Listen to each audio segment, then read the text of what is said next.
Olá, pessoal. Mais um episódio aqui do Pelecast. Primeiramente, vamos agradecer aos nossos patrocinadores por mais um episódio. A Celebrim como patrocinadora master. Cheyenne, a mais utilizada em tratamentos capilares. Jet Plasma, o primeiro jato de plasma do Brasil, que pode ser utilizado em tratamentos oftalmológicos. E também o Neuxel Laser Cell 2, mais vendido, mais querido e o mais tecnológico do Brasil. E a Preimê, uma linha completa de dermocosméticos com exossomos PDRN. E hoje vamos começar aqui mais um episódio. A gente sempre fala que a gente dá aula aqui, né? Não é episódio de podcast, não é entrevista, são aulas. E hoje nós trazemos a doutora Ana Beatriz Delgado, uma paulista aqui da Moca. Doutora, muito obrigado pela sua participação, pelo aceite do convite. Eu sei que a agenda é muito difícil, né? E nós estamos aqui no Ipiranga, pertinho da Moca, né? Então facilitou a vinda da doutora. E, sem delongas, vamos pedir aqui para a doutora contar um pouquinho da sua história, como que ela chegou até aqui hoje, por que ela escolheu medicina. Conta um pouquinho aí pra gente de toda a sua trajetória. Primeiro, obrigada, Elias, obrigada pelo convite, né? É prazer estar falando aqui com você. Bom, acho que medicina, como muitos médicos, era o meu sonho de criança, apesar de ter poucos médicos na minha família. Eu tenho uma prima um pouco distante, né? A Larinho e o Márcio, né? Que é o meu primo também, mais próximo. Acho que eles me incentivaram, né? Foram inspiradores para eu escolher, mas sempre foi meu sonho de criança. Legal. E enquanto eu prestava o vestibular, a minha irmã mais nova ficou doente, ela teve uma leucemia, graças a Deus, curou, ficou bem, mas eu acho que foi mais um reforçador para eu querer cuidar de pessoas e querer fazer medicina, né? Que bacana. Então, esse foi a minha inspiração para fazer. E a doutora fez que faculdade? Eu fiz faculdade de medicina na Na USP, USP, né? Eu passei aqui São na Paulo. de São Paulo. Eu fiz toda a minha formação lá. Eu passei direto da escola, né? Fiz a faculdade, fiz também a residência de oftalmologia e o fellow de plástico ocular e vias lacrimais, também no Hospital das Clínicas da USP. Que legal. E por que a doutora escolheu oftalmologia? Olha, até os 45 minutos do segundo tempo na faculdade, eu queria ser pediatra, né? Tá. É, tanto que, como eu falei, a minha irmã, o histórico da minha irmã é uma coisa que me inspirou muito, porém eu vi que era muito pesado, né? Assim, Uhum. emocionalmente falando. Então eu falei, não, eu quero cuidar de pessoas. Eu quero trazer uma qualidade de vida para as pessoas, mas que seja em uma área que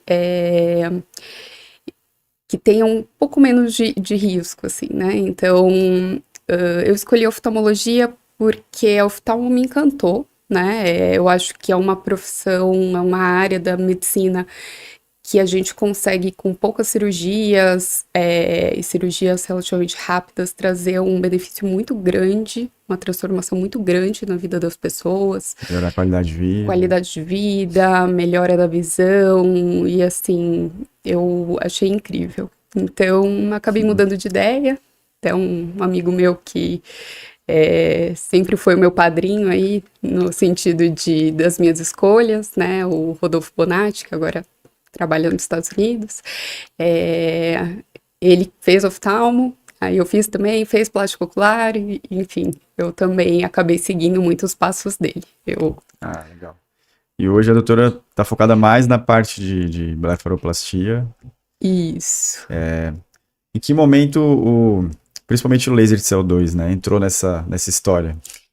O laser de CO2, né, ele é assim, meu braço direito para fazer as minhas cirurgias. Então, assim, como eu fiz oftalmologia e depois a plástico ocular, A plástica ocular, a gente é uma área dentro do oftalmo que a gente se especializa em pálpebras e vias lacrimais. Eu acabo ficando mais nas cirurgias palpebrais, o carro-chefe é a blefaroplastia, e eu acabo fazendo as cirurgias, ao invés de fazer a cirurgia convencional com o corte do bisturi, que acaba sangrando mais, tendo mais edema no pós-operatório, mais hematoma, o laser é o que faz esse procedimento, né, do corte, o procedimento cirúrgico mesmo. Então, eu falo que é como se fosse minha segunda mão mesmo para operar. Sim, O sim. laser que faz isso por mim, né? Eu guio o laser para fazer esses procedimentos no intraoperatório. Isso, bacana. E hoje a doutora, como que é a rotina hoje? Você atende em alguns lugares, né? No Einstein, em que Isso. mais? Eu atendo hoje em dia, né, no Einstein. Também faço sobreavisos no Sírio-Libanês. Eu tenho um consultório que fica aqui na Moca.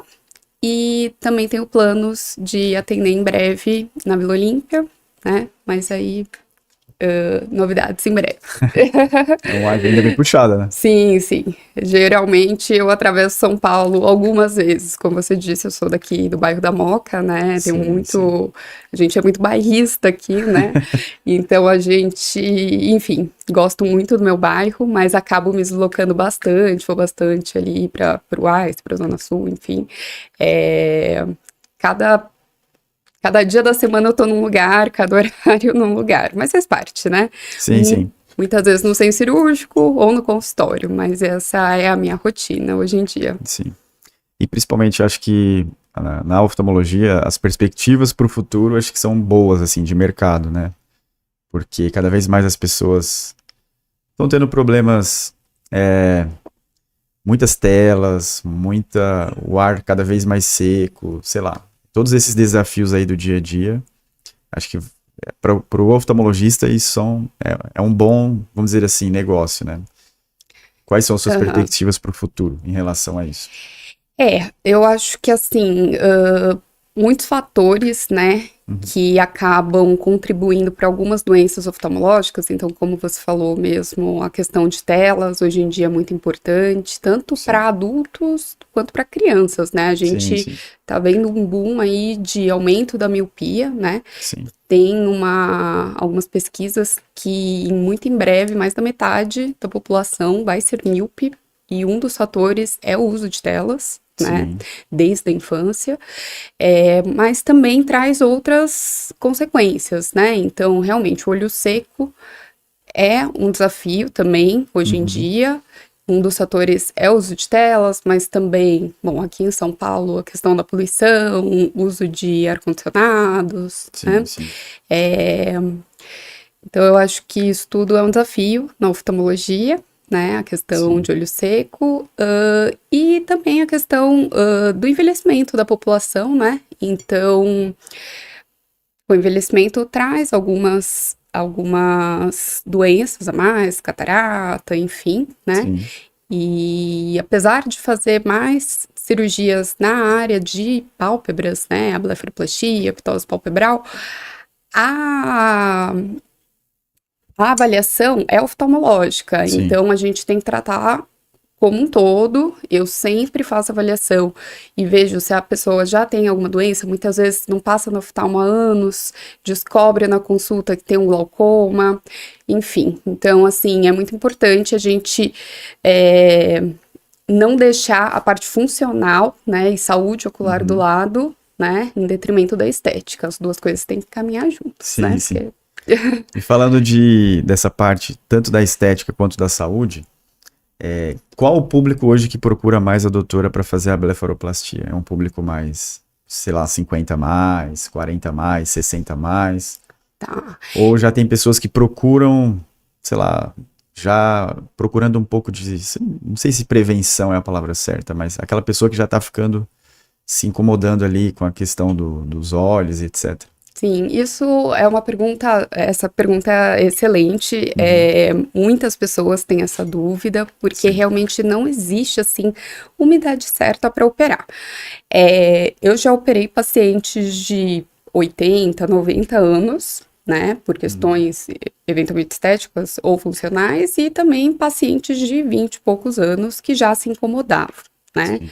Então, assim, se tem um excesso de pele, se tem uma bolsa de gordura, se já está incomodando, tem indicação cirúrgica. Aí a gente avalia, né, os benefícios para aquele caso.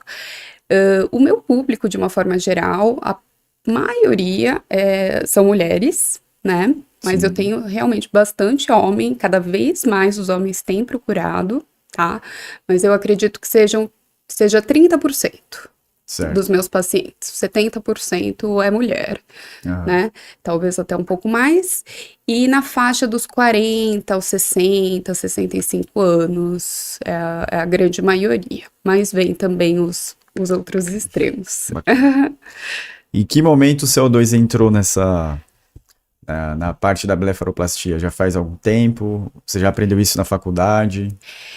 Durante a formação da residência, né, lá no Hospital das Clínicas, o último ano a gente já foca mais na subespecialidade que a gente quer fazer, então no terceiro ano da oftalmologia eu já fiquei boa parte na plástica ocular, né, a gente já tem algum contato, sim, no fellow ainda mais, né, Sim.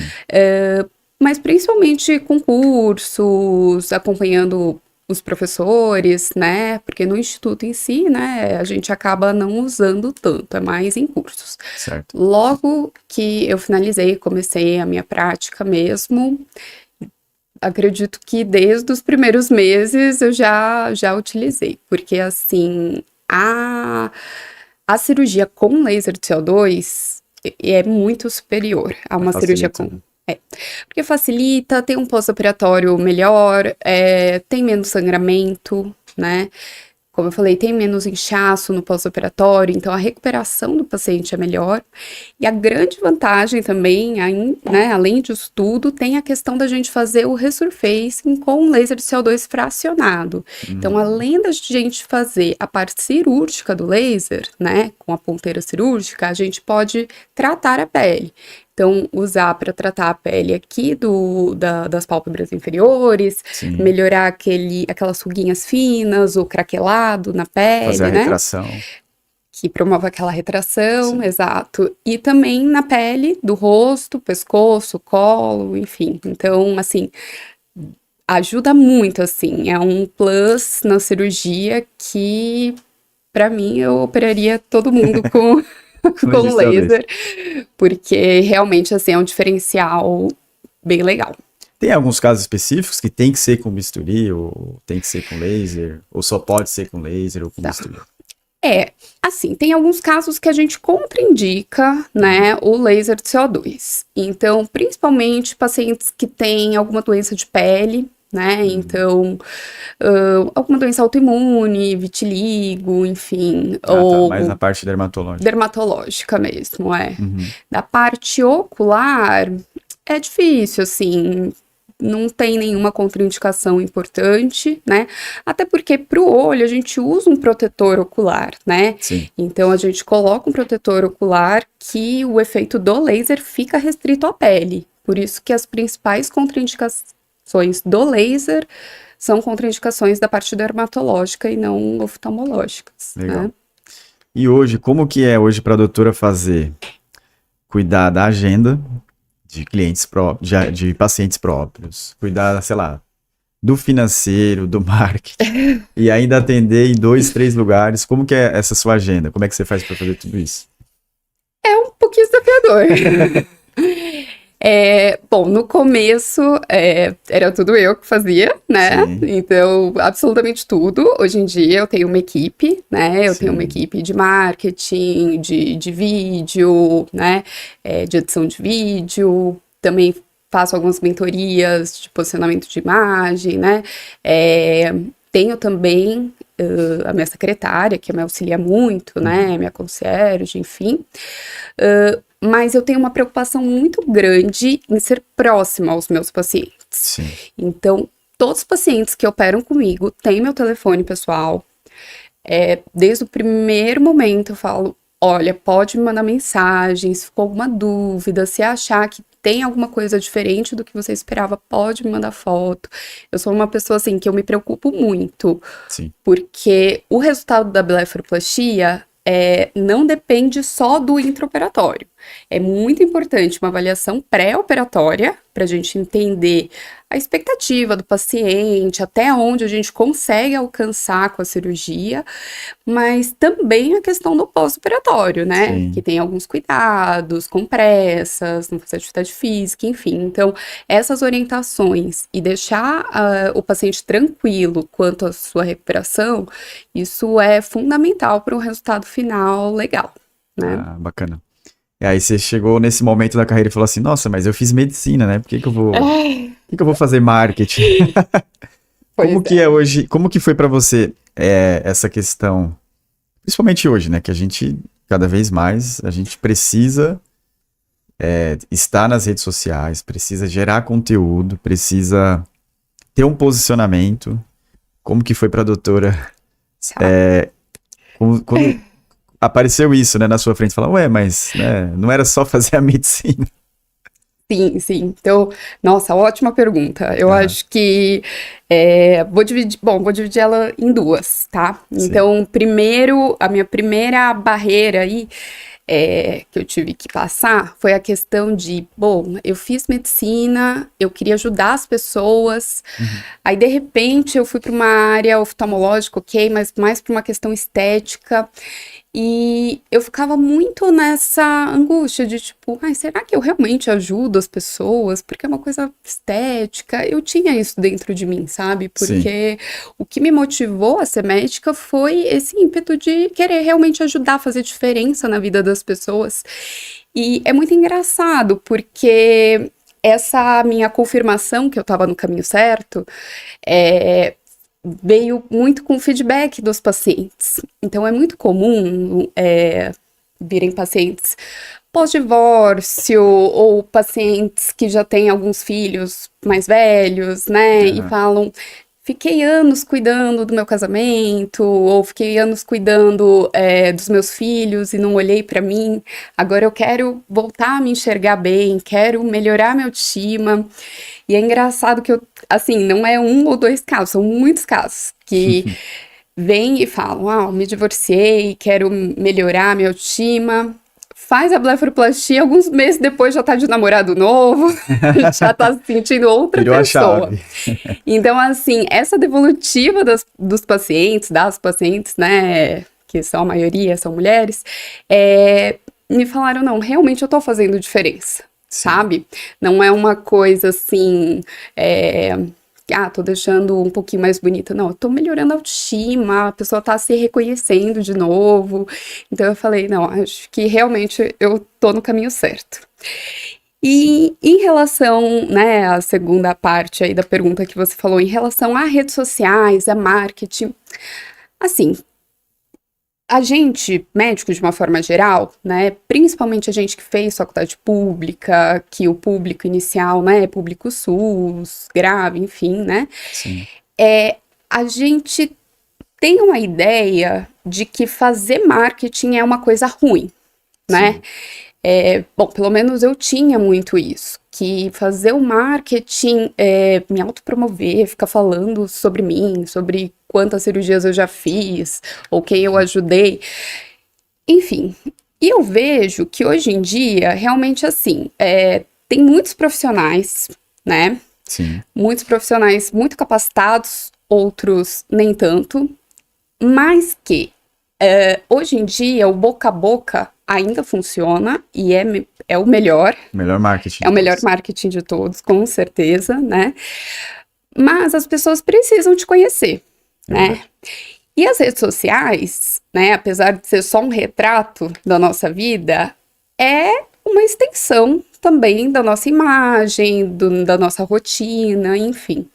Então, tem muitos pacientes que não vêm pelo tráfego em si, né? Sim, Mas a parte da rede social, principalmente do Instagram, né, que é onde eu mais faço, é, eles comunicam mais com o paciente no sentido de conectar, sabe? Então, sim, eu acho que eles veem meu conteúdo e pensam, eu acho que é isso, essa médica pode me ajudar, é isso que eu tô procurando, né? É questão de segurança, questão de saúde ocular. Então, assim, é um primeiro contato com o paciente, né? Para ele se conectar, né? Sim. Bater o santo com o seu. E aí ir mais tranquilo para consulta, né? Sim. Já quebrar aquele gelo, né? Exato. E também é uma forma de educar o paciente, né? Sim. Porque muitas pessoas muitas vezes vêm falando, é uma cirurgia laser, mas então não tem corte, né? E não, cirurgia a laser, com laser de CO2, o laser vai substituir o bisturi, mas vai ter corte, vai ter ponto, a gente vai ter que tirar o ponto. A recuperação também exige alguns cuidados, né? Sim.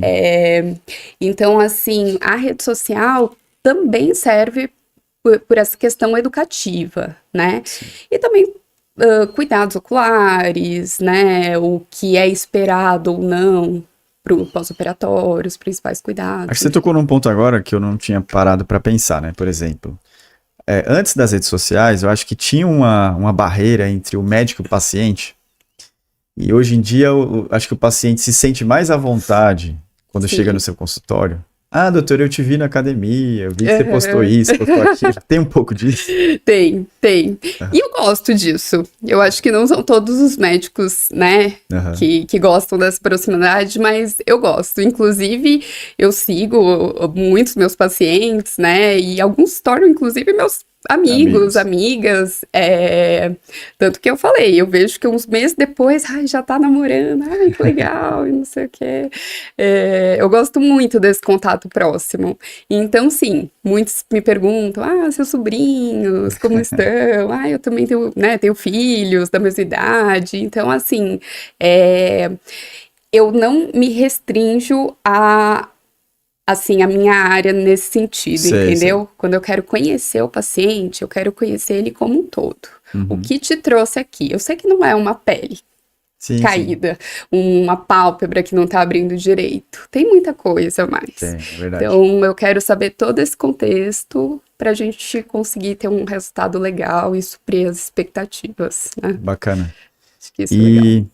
Em relação a falando hoje para o nosso público, que tem bastante médico, profissionais da saúde, quais os eventos que a doutora frequenta? Sei lá, congressos, cursos, feiras e etc. Bom, eu sou, né, eu sou formada pela oftalmologia da USP, então eu preciso dizer que o melhor congresso de oftalmologia é o nosso congresso da USP, né, de oftalmo USP, o COUSP, que geralmente acontece no final do ano, né, novembro, dezembro, começo de dezembro, então eu vou praticamente todos os anos. Eu vou também muito no Congresso Brasileiro de Plástico Ocular, né, que vai ser agora, esse ano vai ser agora em junho, em Campinas. Isso, né? Campinas. Isso. Geralmente esses dois são, assim... Os principais, né? No final do ano vai ter o Congresso Europeu de Plástico Ocular, provavelmente estarei lá em Portugal. Enfim, fui chamada também para um outro evento que vai ser no final do ano, em Paris também. Vou fazer uma apresentação, uma palestra, enfim. Legal. Eu gosto de participar. Eu acho que acrescenta muito as novidades, né? Técnicas novas e também, assim, o networking com os nossos colegas, né? Sim. Eu acho que faz muita diferença. Aquela troca de experiência, né? Exato. Ver o que o pessoal tá fazendo, o que você tá fazendo também, enfim. Sim. Voltando à parte da Blefo, a doutora faz drug delivery no Resurface? Faço. O que você usa atualmente? Faço. Eu uso bastante alguns produtos da Toscane, né? Eu gosto bastante, mas da SKT também, tá? Enfim. Exossomos, PDRN? Faço. PDRN eu uso bastante, exossomos um pouco menos, assim. Mas depende muito da indicação, de paciente para paciente. Bacana. E quais suas perspectivas para o futuro em relação à carreira? Quais são os seus objetivos? Bom, eu já tô muito feliz, né, com tudo que eu conquistei. Eu acho que, assim, a gente sempre quer mais, né, Sim, mas a gente não pode deixar de agradecer por tudo que a gente já conquistou, né, sim. tudo que um dia já foi um sonho e um pedido de oração, né. Então, eu vou fazer, final desse ano, 10 anos formada em medicina, né, eu formei em 2016, né, com Sim. 23 anos. Eu, assim, foi um crescimento bem legal, né, e eu acho que as próximas etapas é incorporar mais tecnologias, principalmente no consultório. Eu vejo que muitos pacientes acabam operando comigo e fico seguindo eles mais em redes sociais, mas eu quero acompanhar mais de perto, não só a parte ocular, mas que eventualmente a gente consiga fazer alguns outros procedimentos no consultório para continuar com esse processo de rejuvenescimento, né, da Uhum. pálpebra, mesmo pós-cirúrgico, né? Sim, sim. Voltando lá atrás, você entrou na faculdade com quantos anos? Com 18 Passou de anos. primeira, então. Foi, Sempre foi CDF. foi, foi. Não teve, Até demais. não teve muita dificuldade para passar. Não, foi um desafio, claro, né? Estudou Foi, muito. mas graças a Deus deu certo. Não tinha plano B, era medicina. Era medicina ou medicina, e tinha que ser numa faculdade pública. Você chegou a passar em outras faculdades, além da USP? Olha, eu vou te dizer uma coisa, graças a Deus não. Porque eu sou uma pessoa muito, muito indecisa. Então, eu até falava na época, né, para os meus pais: nossa, se eu passar na Federal, que é a Unifesp, ou se eu passar na USP, eu vou ficar muito na dúvida, porque as duas são excelentes. Mentira, hoje em dia a gente sabe que a USP é melhor. Brincadeira. Brincadeira. Então, assim, não, realmente foi lá, mas eu prestei em poucos lugares. Eu prestei USP, né, que junto é a prova da Santa Casa, na Uhum. FUVEST, eu prestei Unifesp, que é a Federal, e a Unicamp, né? Mas o meu foco era a USP, realmente. Então, foi a que eu passei e era o que era para ser. A doutora pretende dar aula no futuro ou não? Não se vê. Não sei se eu tenho muito esse perfil, para falar a verdade. Mas já me convidaram para Aham. alguns cursos, né? Inclusive sobre laser de CO2, né? Eu costumo dar mais algumas palestras, assim, mas ter um Uhum. curso meu, por enquanto, não está nos meus planos, né? Mas quem sabe? Nem acadêmico. Não, na parte acadêmica, assim, hoje em dia já me afastei, assim, um pouquinho, né? Mas, assim, com participação em congresso, Uhum. mas não costumo palestrar mais. Voltando nesse assunto da Uhum, blefo, né, que tá muito em alta agora, né? Então, é nessas altas que a gente tem que tomar um pouquinho de cuidado, né? Principalmente com profissionais, cursos também rápidos, né? Na sua opinião, o que o profissional tem que analisar antes dele fechar qualquer tipo de curso, né? Para ele não se decepcionar, fazer um investimento alto e de repente perder o dinheiro, etc. Quais os aspectos que ele tem que analisar antes de fechar qualquer coisa? Bom, eu acho que assim, independente de ser oftalmologista ou, enfim, de ter outra área, dermato, enfim, Uhum. né, que tem outras especialidades que também fazem blefaroplastia, Sim. eu acho que assim, esses cursos que são mais breves, de um final de semana, um hands-on mais breve, eu acho que esses cursos são mais de aperfeiçoamento, Certo. né?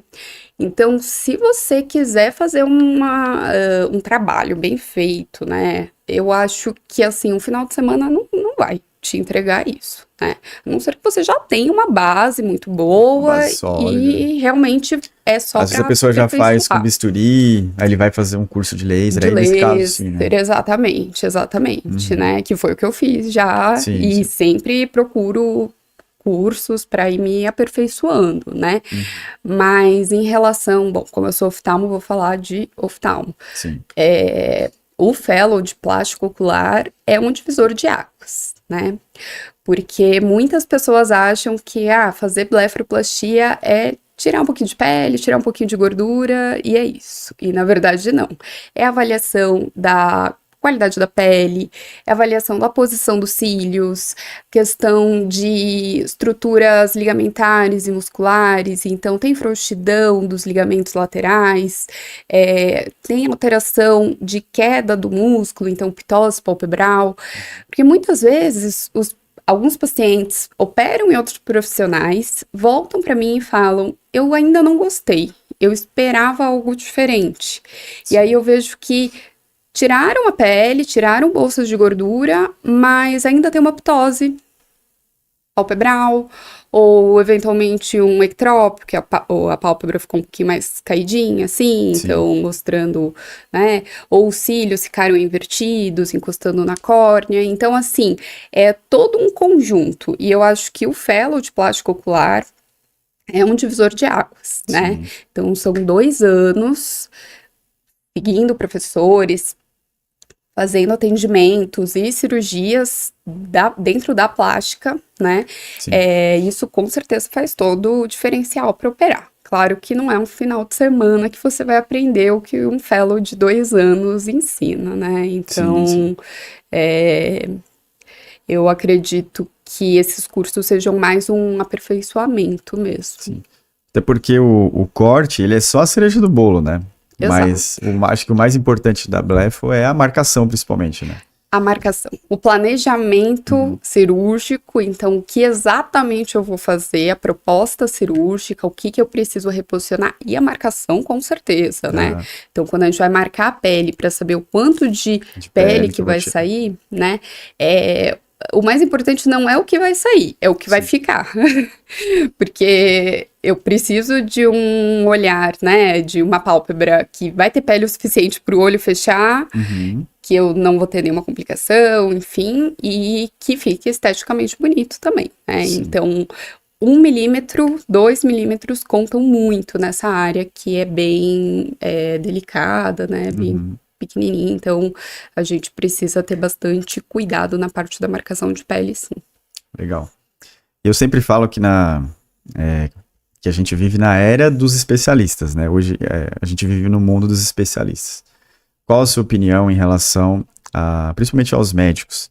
Você vê a necessidade hoje do médico pegar um nicho e se especializar naquilo, né? Para não ficar aquela coisa assim, atendendo todo mundo, vivendo de repente de convênio. Como que o médico ele precisa se posicionar nessa parte? Que eu vejo que a doutora hoje está bem posicionada, escolheu um segmento da plástica ocular, focou 100% nisso e agora está começando a colher os frutos.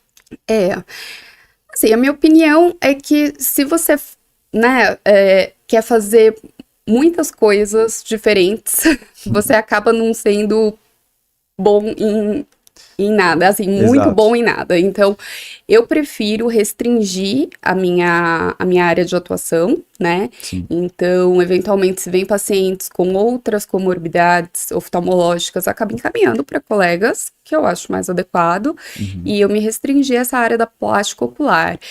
Eu acho que é o mais adequado, porque hoje em dia, né, com o acesso à informação e muitas novidades, né, muitas tecnologias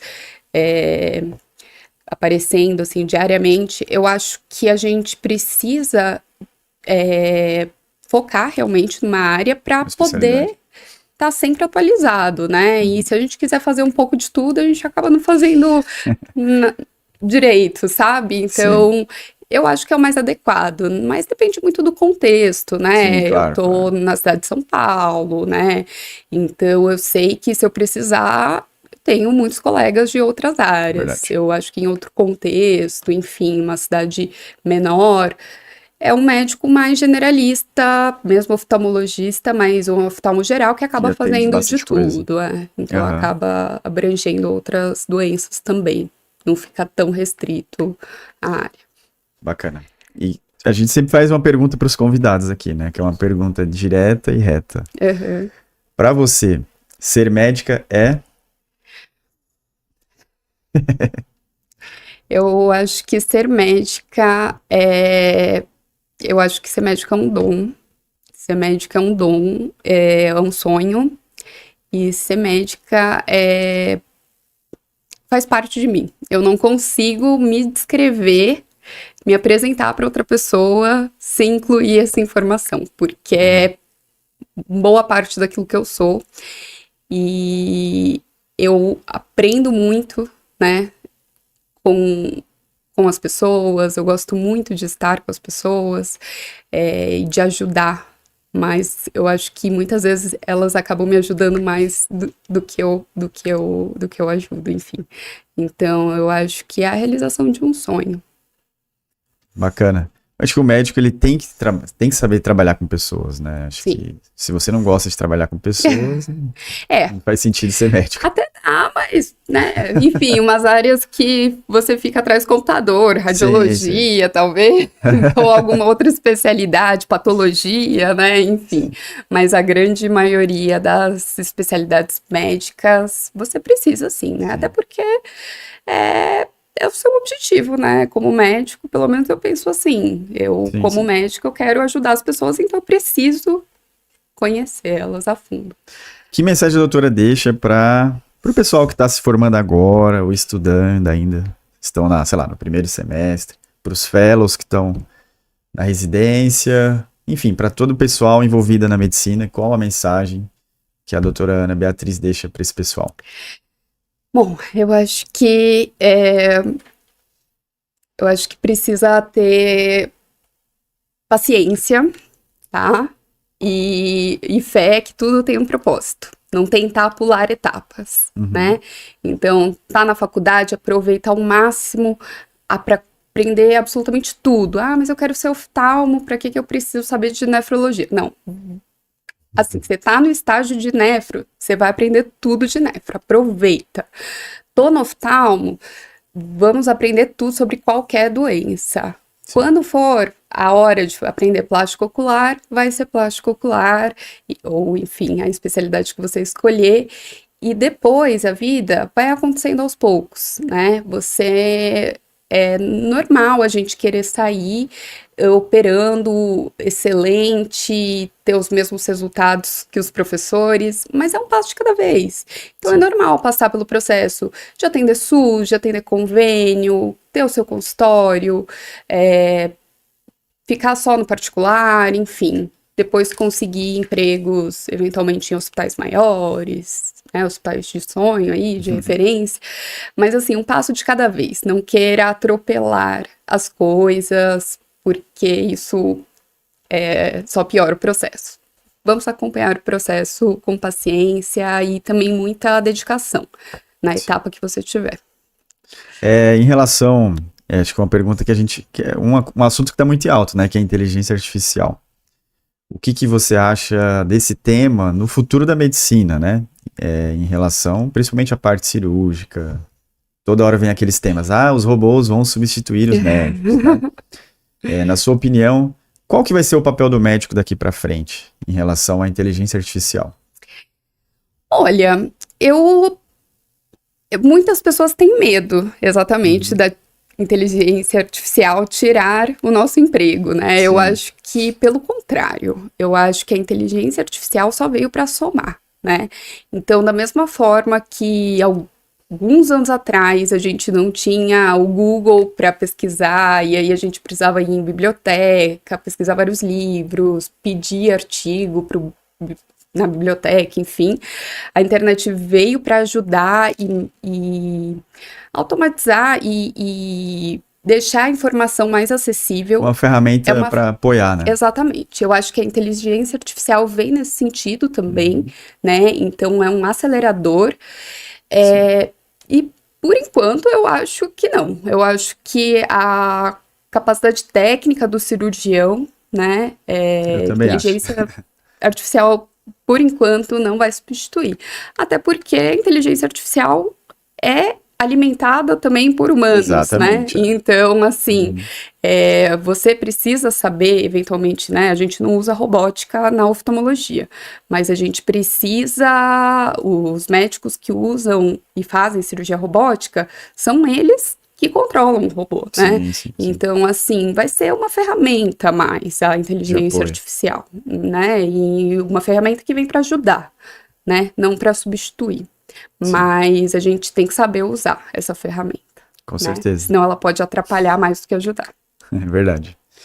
E como que faz para seguir a doutora nas redes sociais? Bom, meu Instagram é @doutora.anabeatrizdelgado, né? Sim. Tenho também meu site com meu nome, anabeatrizdelgado.com, né? .com ou .br? .com. .com normal. Tá. .com. Tá. E a gente tem também um canal no YouTube, também com meu nome, Ana Beatriz Delgado, Legal. né? E acho que é isso. Para marcar consulta com a doutora, atende... Eu atendo, por enquanto, na Moca. Como eu falei, planos nos próximos meses de atender também na Vila Olímpia, né? Aí é pelo WhatsApp da minha secretária, né, a Marcela.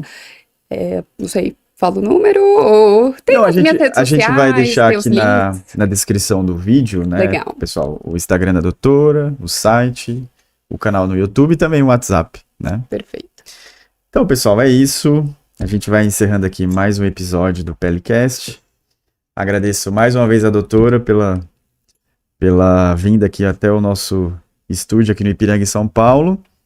E agradecendo mais uma vez os patrocinadores, Celebrim, Cheyenne, Jet Plasma, Neuxel e Premier. E é isso aí, pessoal. Um abraço e até o próximo episódio. Valeu! Obrigada.